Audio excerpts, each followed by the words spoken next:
Pemirsa, kembali bersama saya di channel Generasi Sawit melansir di infosawit.com. Untuk harga TBS sawit di Nagan Raya dan Abia dinilai belum adil, petani desak pengawasan pemerintah.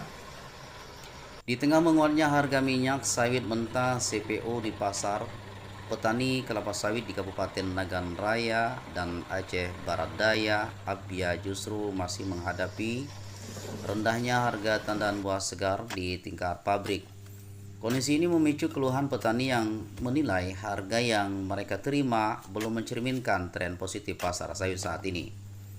Salah seorang petani sawit Bapak Mukhtar Abdullah, mengungkapkan bahwa harga TBS sawit di Nagan Raya dan Abia masih tertinggal dibandingkan sejumlah daerah sentra sawit lainnya di Aceh. Padahal harga CPO saat ini disebut telah mencapai sekitar Rp15.450 per kilogram.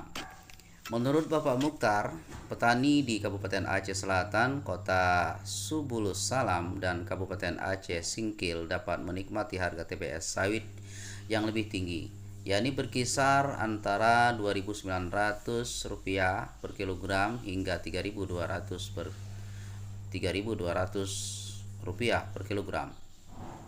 Sementara itu, harga yang berlaku di Nagan Raya dan Abia dinilai masih belum positif. Ketika harga CPO sedang tinggi, seharusnya petani juga ikut merasakan dampaknya melalui peningkatan harga TPS. Namun, kondisi yang terjadi di lapangan masih jauh dari harapan, ujarnya, seperti dikutip info sawit dari AJNN.net Minggu 21 Juni 2026. Bapak Mukhtar menilai situasi tersebut menjadi ironi mengingat Nagan Raya merupakan salah satu daerah dengan jumlah pabrik kelapa sawit PKS terbanyak di Aceh.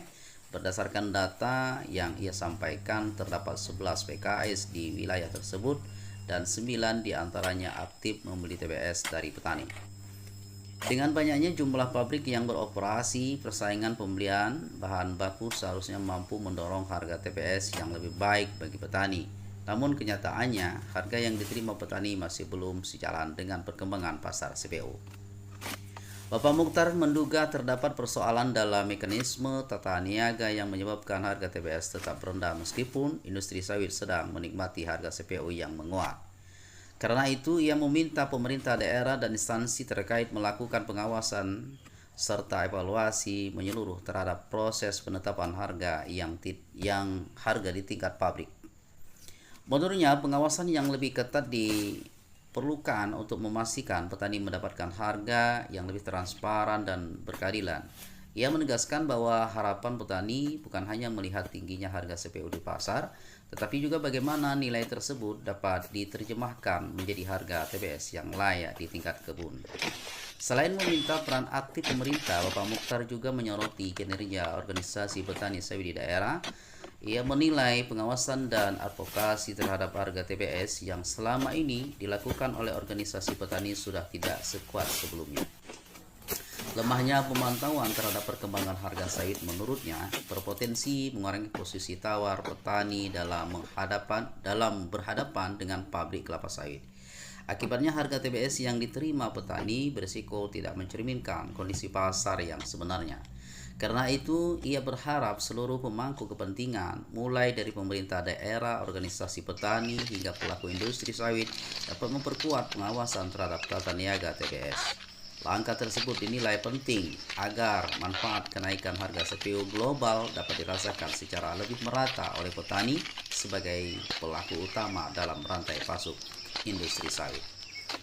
Dengan pengawasan yang lebih efektif dan transparansi harga yang lebih baik, petani berharap kesejahteraan mereka dapat meningkat seiring membaiknya kinerja industri sawit nasional. Baik pemirsa, demikian informasi ini yang dapat kami sampaikan. Nantikan informasi-informasi terbaru hanya di channel Generasi Barat. Baik, sesaat lagi kami akan kembali. Dari kami, salam petani, salam tanam peduli. Sampai berjumpa kembali.